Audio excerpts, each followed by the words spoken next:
আসসালামাইকুম। আশা করছি আল্লাহর আমাদের সবাই ভালো আছেন। আলহামদুলিল্লাহ। দুপুরে রান্না আজকে দুপুরটা আমি বাসায় ছিলাম না, কেবল ফিরলাম বাসায়। বাচ্চাদের পরীক্ষা চলছে, সকালে বের হয়েছি, এখন ফিরলাম। আজকে অনেক গরম, তার সাথে রোদও বেশি।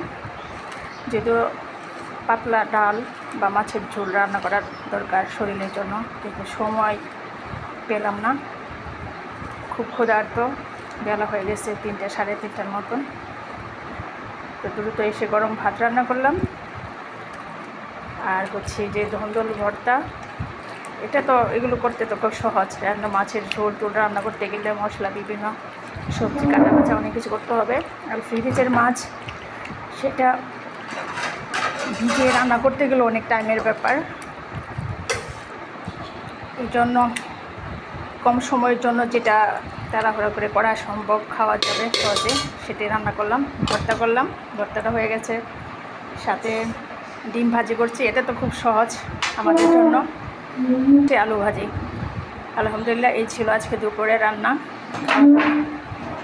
এর বাড়তি করা সম্ভব হয় নাই। এইটুকু দুপুরের জন্য আজকে। সবাই ভালো থাকবেন আর নিজের প্রতি সবাই যত্ন রাখবেন, বাচ্চাদের প্রতি খেয়াল রাখবেন, যত্ন নেবেন, কারণ প্রচুর গরম রোদ। এই সময় ঠান্ডা পানি, তরল জাতীয় খাওয়ার চেষ্টা করবেন। আমিও যদিও খাই, বাসায় বেশিরভাগ সময় দেখা যায় লেবুর শরবত, বিভিন্ন শরবত বানাই। এই বেশি রোদ উঠলে, গরম পড়লে এই কাজটাই করি। কারণ বাচ্চা আছে, বাচ্চাদের সুস্থতার কথা চিন্তা করতে হবে সবসময়।